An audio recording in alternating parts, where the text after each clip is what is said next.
اللہ کے رسول صلی اللہ علیہ وسلم صحابہ کرام کے درمیان خطبہ دے رہے تھے. آپ صلی اللہ علیہ وسلم لوگوں کے صحابہ کرام کی امامت کرتے تھے, خطبہ دیتے تھے. اور یہی وہ مقصد ہے, یہی وہ جگہ ہے جہاں پہ کسی نہ کسی مرحلے میں جا کر کے ہم مقام پہ کھڑے ہوں گے, اس کے اوپر پہ کھڑے ہوں گے, ہم امامت کے منصب میں فائز ہوں گے, خطیب ہوں گے, لوگوں کو بتلائیں گے. لیکن اس کی اہمیت کیا ہے اور ہم اس کا کیسے فائدہ اٹھائیں, اسی پر روشنی ڈالنے کے لیے میں اپنے معاذ استاد اللہ سے درخواست کروں گا کہ وہ آئے اور اپنے موضوع کی وضاحت کریں.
اس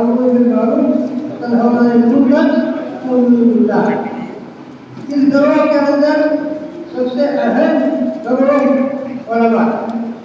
اور علماء جو اللہ کی کتاب کا، اللہ کی شریعت کا، اللہ کے رسول صلی اللہ علیہ وسلم کی احادیث کا اور صحابہ کرام نے ان قرآنی آیات کو اور احادیث کو، یعنی اللہ کے رسول صلی اللہ علیہ وسلم کے فرامین کو، احکام کو، آپ کے افعال کو، آپ کے تقاریر کو کس طرح سے سمجھا، یہ فہم صحابہ کا جو ادراک صحیح انداز میں رکھتے ہیں وہ لوگ اس کے کتاب کے وارث بنائے، اور انہیں لوگوں کو بہت بہتر انداز میں پیش کیا گیا ہے۔ میرے خطاب کا موضوع کیونکہ ہے امامت و خطابت کی اہمیت اور ان کے ذریعے سے دعوت دین کا طریقہ، تو اس سلسلے میں سوچتا ہوں کہ پہلے موضوع کے اہم کلمات کی وضاحت ہو جائے۔ امامت امام کی طرف نسبت ہے، اور امام کا تعلق امام سے، امام امام میں رہتا ہے ہر چیز، خواہ ہو حصی طور پر ہو، خواہ ہو معنوی طور پر۔ اس کی وضاحت کرنے کی زیادہ ضرورت نہیں ہے، سب جانتے ہیں کہ امام پیچھے رہ کر کے امامت نہیں کرتا ہے، بلکہ آگے ہو۔ اور اسی طرح سے معنوی طور پر بھی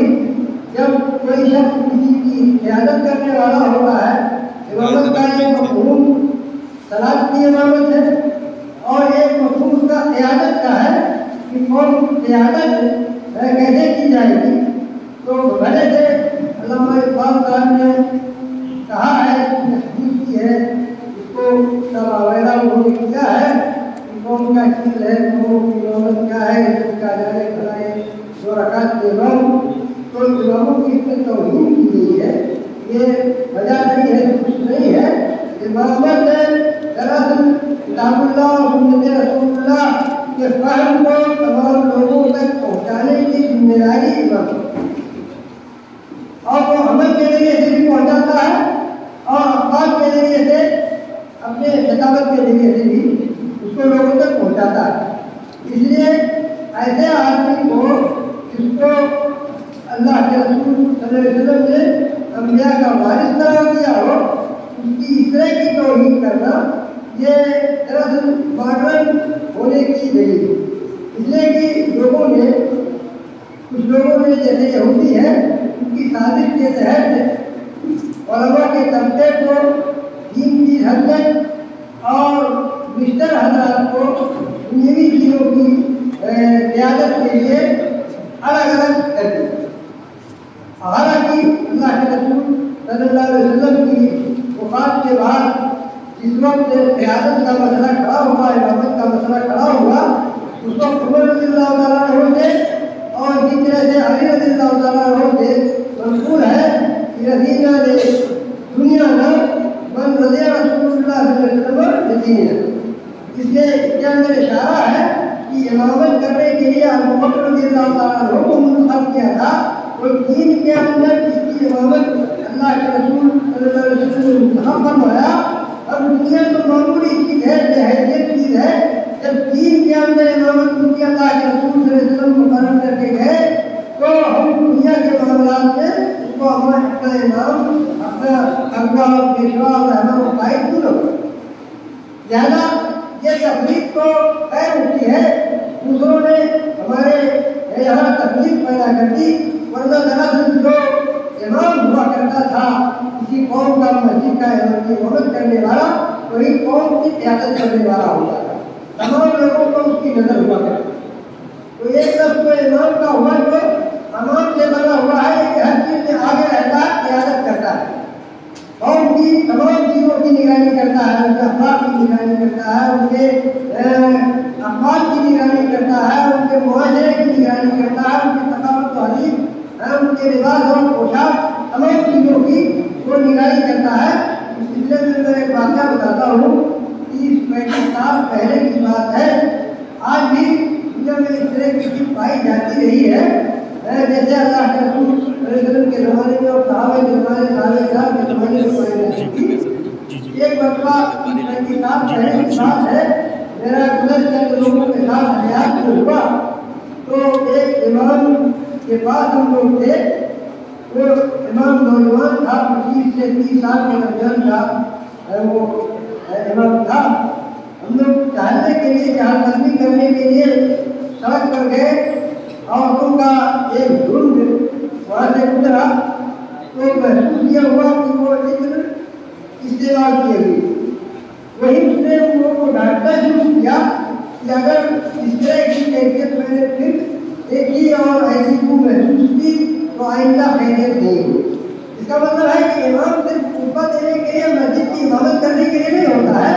بلکہ معاشرے پر پوری گرفت رکھتا ہے، پوری نظر رکھتا ہے کہ عورتیں کس انداز میں ہوتی ہیں، بچے کیسے رہتے ہیں، لوگ کیسے ہوتے ہیں، لوگوں کا طور طریقہ کیا ہے، ان کا اخلاق کیا ہے۔ یعنی امامت ہے عورت سے بنا ہوا ہر چیز میں وہ آگے آگے رہتا ہے، ہر سوچ میں آگے رہتا ہے، ہر طرح کی چیز سکھانے میں بھی آگے رہتا ہے، ہر طرح کا پروگرام بنانے میں بھی آگے۔ لہٰذا امام عوام سے بنا ہوتا ہے اور کتابت کا لفظ جو ہے وہ ختم سے بنا ہوا ہے۔ تو ختم کے معنی بڑی اہمیت کی چیز کے ہوتے ہیں۔ ابراہیم علیہ السلام نے ملائکہ سے پوچھا تھا کہ ہمیں ختم کوئی بھلو ضرور کیا معاملہ ہے، کس معاملے کے تحت آئے ہیں ہم؟ تو معاملہ ایسی کہا جاتا ہے، عمومی لفظ ہے، تو اس کے اندر عربی کے اندر جب کوئی نکرہ لفظ آتا ہے، تنکیر ہوتی ہے، تو وہ تعظیم کے اوپر دلالت کرتی ہے، تکثیر کے اوپر، تعمیم کے اوپر دلالت کرتی ہے، تعمیم، تکثیر اور تعظیم کے اوپر دلالت کرتی ہے۔ اسی طرح سے سیاق کے تحت اس کی تحقیر، تدلیل اور تصدیق کے اوپر بھی دلالت کرتی ہے۔ لہٰذا یہاں معاملہ جو پوچھا تمہارا خط کیا ہے، یعنی تمہارا معاملہ کیسے آئے ہوئے ہیں، کیا معاملہ، تو وہی عظیم چیز ہوئی۔ تو خط کا مفہوم جو ہے خدمت کا ہے، لہٰذا جو شخص خطیب ہوتا ہے یہ بہت اہم چیز بیان کرتا ہے، اہم چیز پیش کرتا ہے لوگوں کے پاس۔ لہٰذا خطیب کی شان بھی ایسی ہونی چاہیے کہ اس کے لباس میں، اس کے پوشاک میں، اس کے رہن سہن میں، اس کی شکل و صورت میں، اس کی عقلیت اور سمجھ میں، اس کی ذکریت کے اندر یہ تمام چیزیں پائی جا رہی ہو۔ اس میں سے بعض چیزیں فکری ہوتی ہے، اللہ تعالیٰ کی طرف سے دیر ہوتی ہے، یعنی آدمی شکل والا ہے، شکل صورت ہے، اس کی ہر مقابل ہے، اچھا پیشہ، اچھا پوشاک پہنے ہوئے ہیں، اچھے انداز کی بات کر سکتا ہے، بعض چیزیں ہوتی ہے فکری ہوتی ہے، جب وہ لہجہ کہتا ہے اور اس کی عقلیت کیسی ہے، کتنی سمجھ رکھتا ہے، کس طرح سے اس کے آواز کے اندر زیر و گم ہے اور راگنی ہے اور اس طرح سے ہے کہ لوگ اس کو پسند کرنے لگتے ہیں۔ بیان چہرہ بیان کے اندر شعر ہوتا ہے، جادوگری ہوتی ہے، یہ جادوگری کس طرح سے ہوتی ہے کہ آدمی اچھی بات کہتا ہے، اچھے انداز میں کہتا ہے تو وہ چیز لوگوں کے دل کے اندر بیٹھ جاتی ہے، اور وہی بات اچھے لب و لہجے میں نہیں کہی جاتی، غلط انداز میں کہی جاتی ہے، آواز اچھی نہیں ہوتی ہے، اور طریق اچھا نہیں ہوتا ہے، اور جس صورت میں وہ بات دل میں بیٹھتی نہیں ہے کیونکہ اس کا اکٹھا کیا جاتا ہے مذاق میں۔ لہٰذا خطیب کا حیثیت ہے دونوں طرح سے کہ وہ شکل و صلاحت میں اور مقامت میں جو کسبی نہیں ہے، جو اللہ تعالیٰ کی طرف سے بکری کی ہوئی ہے اس کا بھی مالک ہو، اور ساتھ ہی ساتھ اپنی اقلیت اور جسمیت کے ذریعے سے اور آواز کی بہتری جو خود پیدا کرنے کی صلاحیت ہوتی ہے لوگوں کے یہاں اور خود پیدا کر دی جاتی ہے کہ الفاظ صحیح انداز کے ادا کرتا ہے، ٹھیک ٹھاک انداز میں بولتا ہے، کسی چیز کو پیش کرنے کا انداز کیسا ہوتا ہے وہ اچھے انداز میں پیش کر پاتا ہے، تو یہ اسے کم کرنا چاہیے۔ اور اسی طرح سے اسے اس کے حالات ایسے بھی ہوتے ہیں جن کی رعایت اپنے نفس کے اندر ہوتی ہے، اور بعض چیز کی رعایت ہے جو سامنے مخاطبین ہوتے ہیں ان کی بھی رعایت کی جاتی ہے امامت کرنے میں بھی، اور اسی طرح سے خطبہ دینے اور خطابت کرنے اور مولانا نصیحت کرنے میں بھی اس کی رعایت ہوتی ہے۔ مثال کے طور پر جب آدمی امامت کرتا ہے تو امامت کرنے میں صرف اتنی رعایت نہیں ہوگی کہ کون لوگ بوڑھے ہیں، کون کمزور ہے، کون طاقتور لوگ ہیں، زیادہ دیر تک کھڑے ہو سکتے ہیں، اس کی بھی رعایت ہونی ضروری ہے کہ شریعت کس چیز کو کہتی ہے اور کتنا اس میں کم سے کم واجب۔ اگر کوئی شخص واجب کو ادا نہیں کرتا ہے صلاۃ کے اندر تو ایسی صورت میں وہ صلاۃ کی بات نہیں ہوگی اور صلاۃ باطل ہو جائے گی۔ تو دونوں طرف سے چیزیں دیکھی جائیں گی کہ صلاۃ کا صحیح طریقہ کیا ہے، اس طریقے کے مطابق ادا کیا جائے اور ساتھ ہی ساتھ ہے ان لوگوں کی رعایت ہو جو معمولین اور جو ابتدا کرنے والے ہیں ان کی رعایت اور دونوں طرف سے رعایتیں ہوں گی۔ اگر شریعت کو بالا طاعت کر دیا جائے، صلاۃ کے پڑھانے کا طریقہ جو ہے اس کو نظر انداز کر دیا جائے اور صرف معمولین کی اور مقتدی حضرات کی رعایت کرتے ہوئے جھٹ پٹ پڑھ لیا جائے تو ایسی صورت میں جیسا کہ آپ کو معلوم ہے کہ آدمی آپ کے صلاۃ پڑھتا ہے اور اللہ کے رسول فرماتے ہیں کہ اگر کہ دوسرے قوموں کو صلاۃ نہیں پڑھی ہے تو ان تمام چیزوں کی رعایت ضروری ہے کہ کیسے نماز پڑھی جائے گی اور صلاۃ میں کس کس انداز میں اٹھا بیٹھا جائے گا، کتنی دیر تک کا قیام ہونا چاہیے، کتنا دیر رکوع ہونا چاہیے، کس طرح سے سجدہ کرنا چاہیے، ان تمام چیزوں کی رعایت ہونے کے ساتھ لوگوں کی مقتدیوں کی بھی رعایت ہو، دونوں چیزوں کی رعایت ہونی چاہیے۔ ایسے ہی خطبہ دینے کے اندر بھی ہے کہ جیسے خطبہ دینے کے اندر بھی اس کی رعایت ہونی ضروری ہے کہ شریعت کس طرح کا ایک چیز کا مطالبہ کرتی ہے۔ جو آدمی خطیب ہوتا ہے وہ اپنے معاشرے پر نظر رکھتا ہے، اپنے حالات دیکھتا ہے، لوگوں کے حالات دیکھتا ہے، وقت دیکھتا ہے کہ کون سا وقت چل رہا ہے، کس انداز کی ہمیں خطبہ دینا چاہیے کہ کیا موضوع اس وقت کا مناسب ہے اور کیا موضوع اس وقت مناسب نہیں ہے۔ تمام چیزوں کی رعایت کرتے ہوئے لوگوں کی عقلیت کی بھی رعایت ہونی چاہیے کہ لوگوں کے سامنے ہم بات کون سی رکھیں۔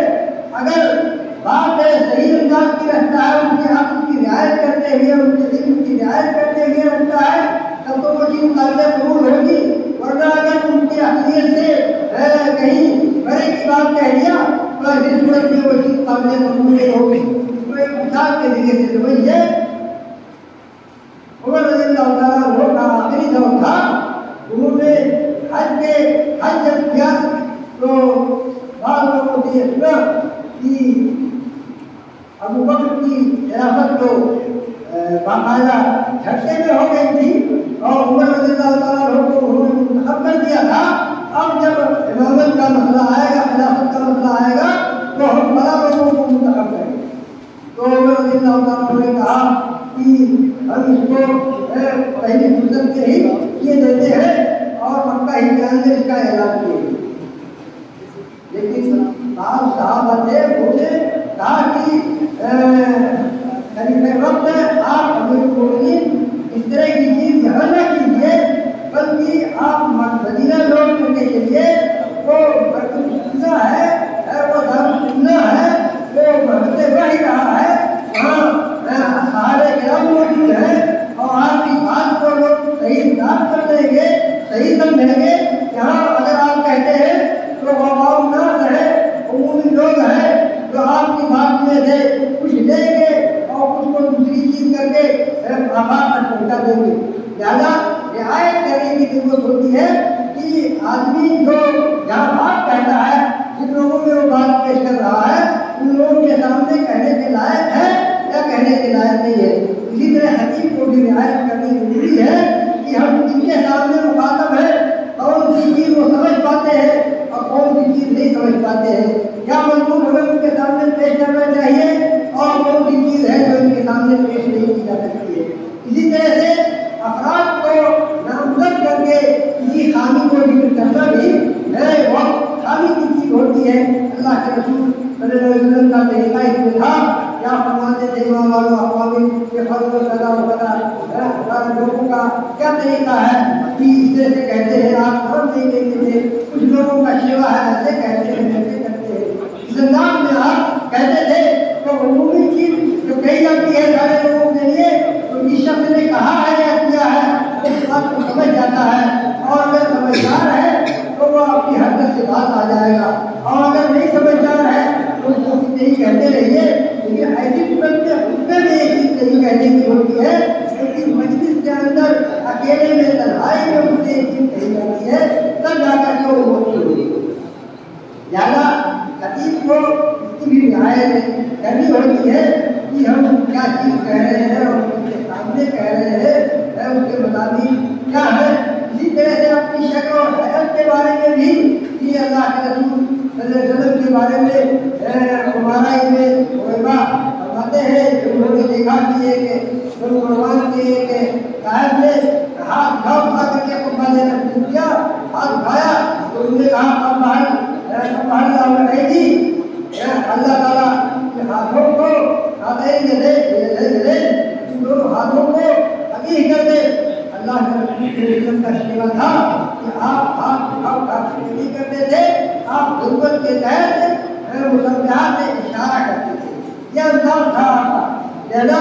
جو لوگ خطبہ دیتے ہوئے ہاتھوں کو خوب ہلاتے ہیں، خوب پھیلاتے ہیں، وہ اس حدیث کے اندر جو ممانعت آئی ہوئی ہے اور تقبیح جو آئی ہوئی ہے اس کے مطابق کرتے ہیں اور اس سے بات رہنا چاہیے۔ اسی طرح سے آپ امام کو خطیب کو عمومی طور پر دیکھتے ہوں گے کہ خطبہ اگر دیتا ہے، امام کا خطبہ ہے مثال کے طور پر آدھا گھنٹہ کا، 2 گھنٹہ کا، 1 گھنٹے کا خطبہ ہو جاتا ہے اور امامت کرتا ہے۔ جب کوئی نماز پڑھتے ہوئے سورہ اعلیٰ اور سورہ غاشیہ مکمل پڑھنے کے بجائے وہ اس میں سے کاٹ کر کے 3-4 سطریں پڑھتا ہے، 3-4 آیتیں پڑھتا ہے۔ حالانکہ اللہ کے رسول صلی اللہ علیہ وسلم نے فرمایا ہے ان سورہ صلاۃ پر ہے وہ کیسا خطبت ہی میں تم کرتے ہی، اسی لیے آپ نے فرمایا آگے کیا فاطمی الصلاۃ واخر الخطبہ وہی بیان چہرہ کی صحت آیا جاتا ہے۔ تو اگر جامع انداز کا ہو، باتیں اگر پختہ انداز کی کہی گئی ہو تو مختصر باتیں ہی کافی ہوتی ہے۔ اللہ کے رسول صلی اللہ علیہ وسلم کا خطبہ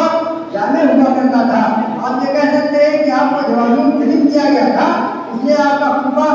تھوڑا بھی ہوتا تھا تو بہت سارے معانی کے اندر یہ بھی ہوتا تھا، لیکن یہ طریقہ اللہ کے رسول صلی اللہ علیہ وسلم نے صحابہ کرام نے بھی سیکھا اور اس کے بعد ایسے لوگوں نے بھی کیا، لمبے خطبے نہیں دیتے تھے، اور جب بھی لمبا خطبہ ہوا ہے تو لوگوں نے اعتراف کیا ہے کہ یہ لمبا خطبہ کیوں ہوتا ہے۔ لہٰذا خطبہ مختصر ہونا چاہیے اور صلاۃ کو اس کے مقابلے میں طویل ہونا چاہیے۔ اگر ہم سنتے ہیں کے حامل ہیں، لہٰذا جو لوگ اس کے ذمہ دار ہیں کہ وہ عبادت کرے اور خطبہ دے تو وہ ایسی صورت میں ان چیزوں کی رعایت کرے کہ شریعت کے اصول اس چیز کو بتاتے ہیں، کس طریقے پر عبادت کرنی چاہیے اور کس طرح سے خطبہ دینا چاہیے، اس میں کتنا وقت لگنا چاہیے اور کن چیزوں کی رعایت ہونی چاہیے۔ تمام چیزوں کی رعایت اگر نہیں ہوتی ہے تو ایسی صورت میں وہ حق ادا کرنے والا نہیں، نہ امامت کا حق ادا کرنے والا ہوتا ہے، نہ ہی وہ خطابت کا حق ادا کرنے والا ہوتا ہے۔ لہٰذا امامت و خطابت ہے معمولی چیز نہیں ہے، وہ قوم کی جماعت کی امامت نہیں ہے، اصل میں وہ پورے قوم کے تمام ڈھانچے کی دیکھ ریکھ کرنے والا ہے، تمام ان کے ثقافتی، تعلیمی، ان کے تہذیبی، معاشرتی تمام چیزوں کی نگرانی کرنے والا ہوتا ہے۔ لہٰذا ان تمام چیزوں کی رعایت کر کے وہ معاشرے کو دیکھے اور خطبے میں وہی چیزیں پیش کرے جو چیزیں معاشرے کے اندر انکار کے قابل ہیں۔ جن چیزوں کے اوپر اسے لوگوں کی تعریف کرنی چاہیے اور تعریف بھی کرے، اور جو منکر دیکھتا ہے جس کے اندر برائیاں، جو معاشرے کے اندر خامیاں پائی جاتی ہیں، خامیوں کو بھی دیکھے اور ان کو دیکھ کر کے اس کا انکار کرے، لیکن انکار کرنے کی بھی بات ضوابط ہے۔ مسائل کو، فرائض کو پیش کرنا اور مقاصد کو دیکھنا،